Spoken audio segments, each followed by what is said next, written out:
Ah.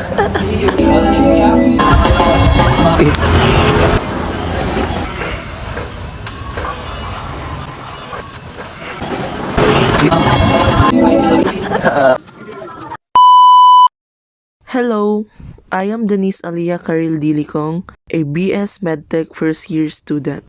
Today, I want to talk about something really interesting called Johari's window.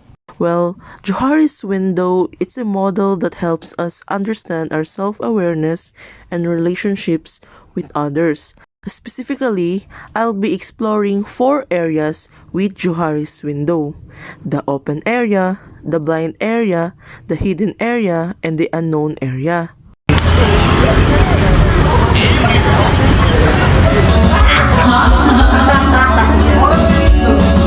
Ng musika, simulan sa isang swabe na groove, magdagdag ng konti. But the open area isn't just about what's visible.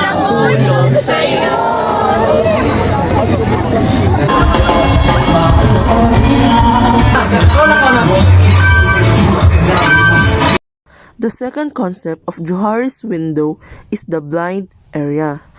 The blind area includes To me, behaviors, you are traits, here. or I gently patterns press my... that are visible to others through their observations I and like feedback. being you. Yet, we may not recognize these aspects in ourselves. What I like about Vanessa is that she's very outgoing person. She's also kind, humble, respectful, and caring for us, her friends.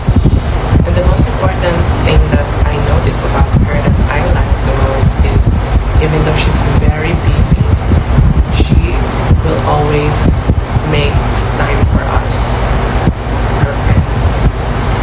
And the bad things that I dislike about her is when we were young, when we were new to each other, she's very maldita during those times, which is change because over the time she eventually became mature, which is also I like about her.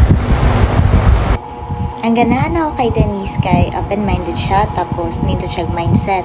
Ang dili lang ako ganahan kay gina-isolate niya yung sarili sa tanan if ever na siya problem. Pero naaraman mi diri if ever gusto niya mag-share. Pero kasabot sad kasi yung side. Hi everyone, I'm Ray, and Danes is one of my friends here in college.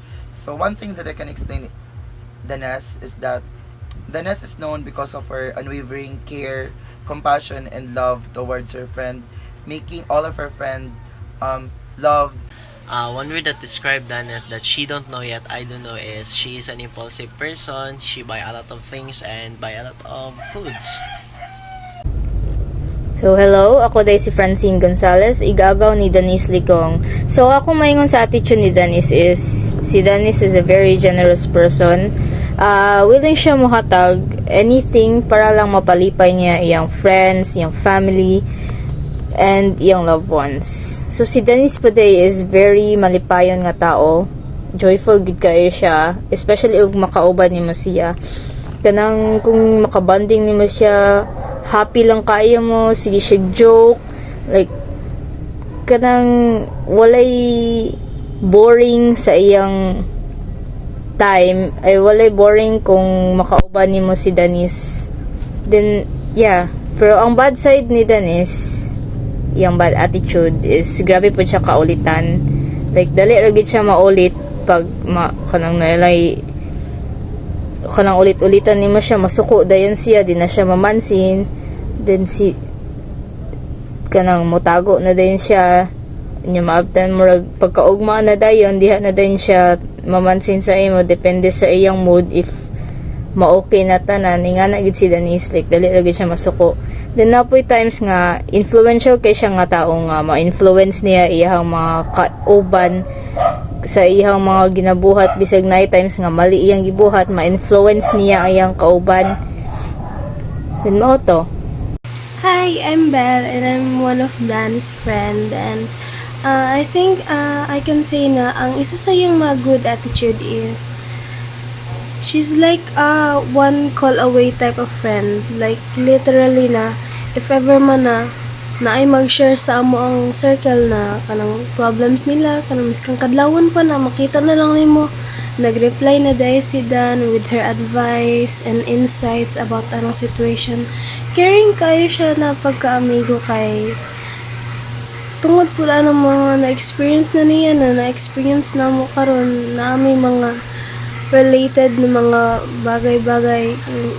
Nice kaayo na kanang naa kay makastorya sa iya kay Dan makastorya jud ka sa iya and I guess ang iyang isa sa iyang budget naman is kanang mag-absent siya kanang kapag grabe ra pud kay iyang study kanang pagkagabi niya pagkabuntag dili siya makamata dayon kay nagpulaw lagi. I guess kana ako na yan. Well, I didn't expect their point of view about myself, but I think I need to improve and embrace this opportunity for self-awareness and continuous growth. Now, let's talk about the hidden area. This is where aspects of ourselves are known to us but not to others. It includes our private thoughts, fears, vulnerabilities, and experiences that we choose to keep to ourselves. For instance, I've always struggled with a fear of failure, which I tend to keep up to myself. This fear often influences my decisions and actions, but I haven't openly discussed it with many people.